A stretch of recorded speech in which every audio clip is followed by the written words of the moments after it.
Quran itu unik. Quran itu unik.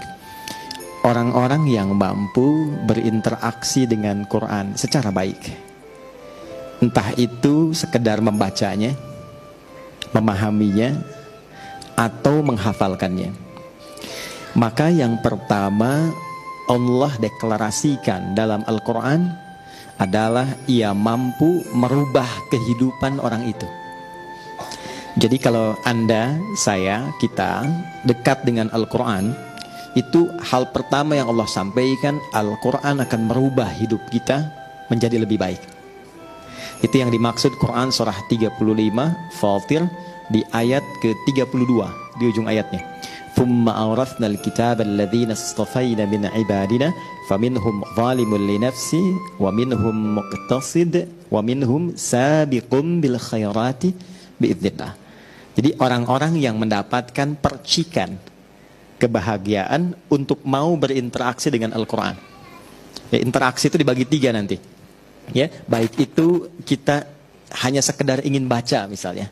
Jadi kalau dalam sehari ada kilatan pada diri kita yang menuntun kita untuk mau baca Quran, itu mahal sekali. Itu anugerah paling mahal yang tidak bisa diusahakan, itu pemberian.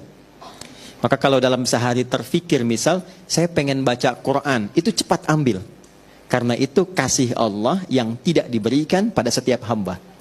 Karena kalimat Qurannya, Thumma awrathnal kitaba alladhina istafayna min ibadina. Aku pilih dari kalangan hamba-hamba aku tertentu, yang diantara mereka diberikan dorongan agar mau berinteraksi dengan Al-Quran. Baca.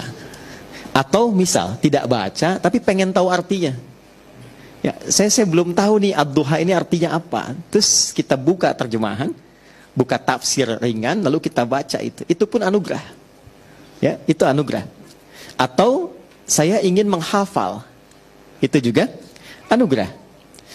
Nah, apa ciri seseorang mendapatkan keberhasilan dari hasil interaksinya dengan Al-Quran? Saya pengen baca Quran hari ini, lantas saya bawa mushaf, saya baca.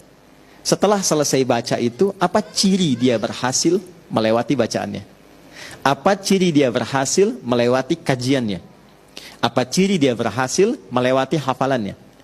Yang pertama kata Allah, perhatikan baik-baik kalimatnya, wa minhum sabiqum bil khairati biidznillah. Dia akan mendapat percikan kebaikan dari Al-Quran yang merubah dirinya. Nah, ini ada tahapan. 1, Allah berikan ketenangan dulu. Jadi kalau teman-teman membaca Quran dan itu melahirkan ketenangan, kelapangan dalam hati, itu ciri anugerah pertama yang Allah berikan pada kita. Jadi kalau baca Quran pertama kali itu, jangan harap bertambah harta. Kalau bertambah harta, kerja. Ya, oke. Baik. Kalau Anda ingin berharap kedudukan, berusaha. Tapi kalau Anda ingin mendapatkan ketenangan, silahkan salah satunya ambil wudhu, buka mushaf. Menariknya begini kadang-kadang.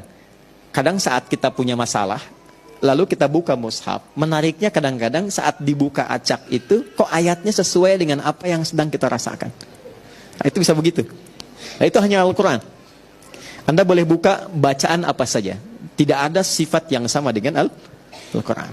Karena itu baru dibuka, belum dibaca, baru lihat, itu sudah merasakan getaran tertentu di jiwa. Nah, itu yang dimiliki Al-Quran. Itu yang dimaksud Quran surah ke-8 Al-Anfal di ayat yang kedua. Wa idza tuliyat 'alaihim ayatuhu zadathum imana wa 'ala rabbihim yatawakkalun. Jadi kalau kita ditampakkan Al-Quran, baru lihat, dibacakan atau kita baca, ada getaran tersendiri dalam hati yang membuat kita merasa lebih nyaman dan dekat dengan Allah. 2, saya agak cepat ya. Karena ini ada santri di sini, saya penting ingatkan dan termasuk kita. Quran semakin diinteraksikan, setelah mendapatkan ketenangan, Quran merubah kita menjadi lebih baik. Jadi maaf ya, adik-adikku yang di musyawarah ini yang belajar Quran, bukan berapa banyak yang Anda hafalkan. Kalau cuma mau hafal Quran gampang.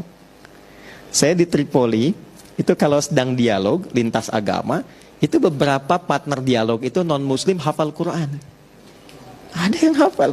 Jadi kalau sekedar hafal gampang. Saya punya burung beo, Ya, sekarang sudah mati, tapi saya yakin matinya husnul khotimah. Ya. Hari Jumat dia, ya, dia meninggal hari Jumat setelah mengetahui Allahu Akbar, hafal, dan telah hafal ayat pertama surah Al-Ikhlas, dan dia menyapa setiap orang dengan salam. Dan saya beri nama dia Suneo, ya, karena suka nengokin orang. Setiap orang datang, Assalamualaikum, Assalamualaikum, katanya, Allahu Akbar, Allahu Akbar. Makanya saya sering sedih kalau ingat Suneo itu. Jadi saya sering berkata pada diri saya kalau lewat kandangnya, ini kamu tidak dihisab, tapi sudah kenal Allah. Banyak orang-orang yang terancam dengan hisab, dia belum kenal Allah. Kamu tidak dihisab, tapi kamu bisa sapa orang dengan salam.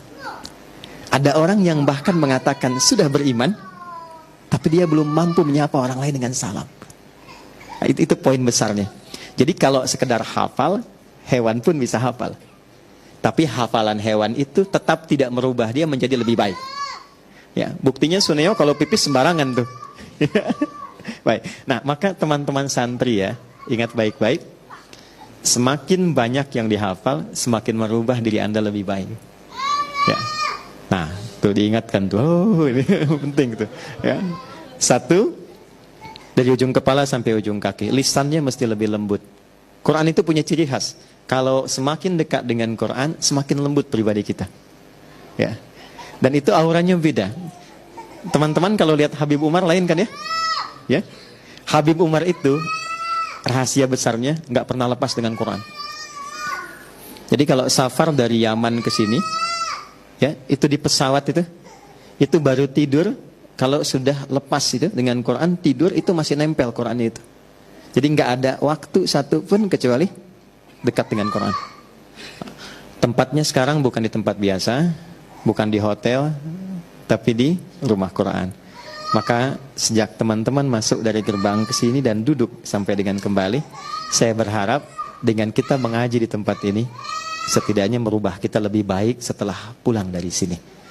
Ya, nah, tak cukup dengan amin ya, nanti kita praktekkan tuh. Jadi begitu keluar, lisannya mesti lebih baik. Saya tidak pernah mengajarkan Anda untuk mencela orang. Ya, betapapun teman kita, kawan kita belum beriman. Ya, itu poinnya.